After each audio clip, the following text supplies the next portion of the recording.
Hi అండి, నమస్తే. Welcome to my channel Andhra Odisha రుచులు. ఈరోజు మన recipe Christmas special plum cake చేస్తున్నానండి. దీన్ని ఫ్రూట్ కేక్ కూడా అంటారు. దీనికి ఏమేమి కావాలో డ్రై ఫ్రూట్స్ చూద్దాం రండి.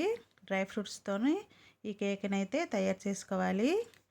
కాజు, బాదం, చెర్రీస్, కిస్మిస్, tutti frutti, black raisins, walnuts, musk melon seeds ఇవన్నీ ఇందులోనే వేసుకోవాలండి. ఇవన్నీ వేస్తేనే బాగుంటుంది.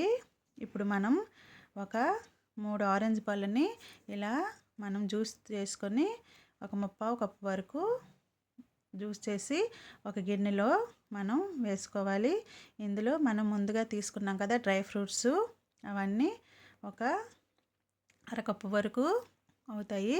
ఇవన్నీ ఇందులో మనం వేసుకొని ఒక పావు గంట నానబెట్టుకోవాలండి. ఇప్పుడు మనం మిక్సీ జార్లో ఒక దాల్చిన చెక్క చిన్న ముక్క, 2 యాలక పళ్ళు, 2 లవంగులు, 1 స్పూన్ పంచదార వేసుకొని ఇది మెత్తని పౌడర్ చేసుకొని పక్కన పెట్టుకోవాలి. ఇప్పుడు పంచదార సిరప్ చేసుకుందామండి. ఇది 3/4 కప్పు అండి. 3/4 కప్పు పంచదారని మనం తీసుకొని మెల్ట్ చేసుకోవాలండి. వాటర్ ఏమీ లేకుండా ఉత్తిది ఇలా మెల్ట్ చేసుకున్నాక స్టవ్ బంద్ చేసుకొని మనం ఒక చిన్న గ్లాస్ వాటర్ అయితే కొద్దిగా పోసుకోవాలండి. వాటర్ కొద్దిగా పోస్తూ ఆగుతూ కొద్ది పోస్తూ ఉండాలి. ఇలా నొరగ వస్తుంది. మనకి నొరగ ఆగేంత వరకు మనం కొద్దిగా కలుపుతూ ఉంటే మనకి ఈ చీనీ సిరప్ అనేది రెడీ అవుతుందండి. ఇప్పుడు ఇది మనం తీసి పక్కన పెట్టుకోవాలి.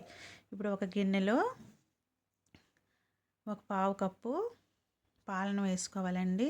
మరిగించిన పాలని చల్లారాక ఈ పాలను వేసుకోవాలి. ఇందులో అదే కప్పు పావు కప్పుతో బటర్ మనం మెల్ట్ చేసుకొని వేసుకోవాలి. మీరు బటర్ ప్లేస్లో ఆయిల్ కూడా వేసుకోవచ్చు, మీ చాయిస్ అది. ఇది వెనిల్లా ఎసెన్స్ అండి. ఇది ఫ్లేవర్ కోసమండి. ఇది ఒక 4-5 డ్రాప్స్ వేసుకోవాలి.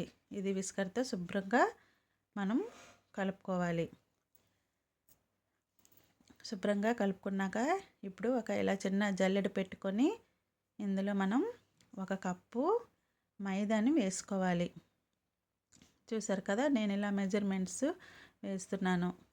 ఇలా 1 కప్పు మైదా వేసుకొని ఇందులో ఒక 3 స్పూన్స్ మిల్క్ పౌడర్ వేస్తున్నానండి. మిల్క్ పౌడర్ వేసుకున్నాక ఇందులో మళ్ళీ మనం ఇందాకలా గ్రైండ్ చేసి పెట్టుకున్నాం కదా యాలకులు, దాల్చిన చెక్క, లవంగుల పౌడరు, ఆ పౌడర్ని వేసుకోవాలి. వేసుకొని ఇలా శుభ్రంగా ఇది జల్లించుకోవాలి.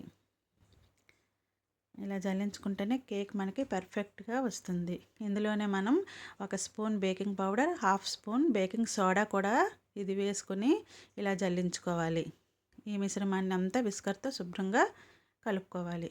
శుభ్రంగా కలిసాక మనం ఇందాకలా చేసుకున్నాం కదా సిరప్, పంచదార సిరప్, అది వేసుకోవాలి.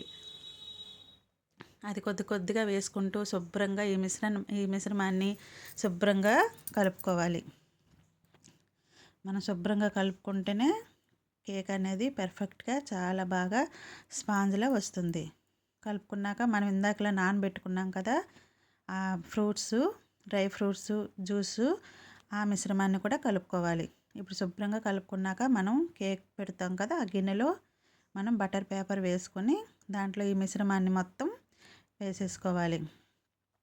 వేసేసుకొని కొద్దిగా టఫ్ చేసుకొని మీదన కొద్దిగా డ్రై ఫ్రూట్స్ వేసేసి మనం స్టవ్ పైన మనం కేక్ అందులో బేక్ చేసుకుంటామో అందులోని ఇలా పెట్టుకొని గిన్నెలో పెట్టి మనం మూత పెట్టుకోవాలి. ఇప్పుడు చిన్న మంట మీద 40 to 50 మినిట్స్ మనం ఉంచుకోవాలి. చిన్న మంట మీద ఉంటే చక్కగా మన కేక్ అనేది రెడీ అయిపోతుంది. చూసారా, టేస్టీ కేక్ రెడీ. ప్లీజ్ అండి నా ఛానల్ని లైక్ చేయండి, షేర్ చేయండి, సబ్స్క్రైబ్ చేయండి.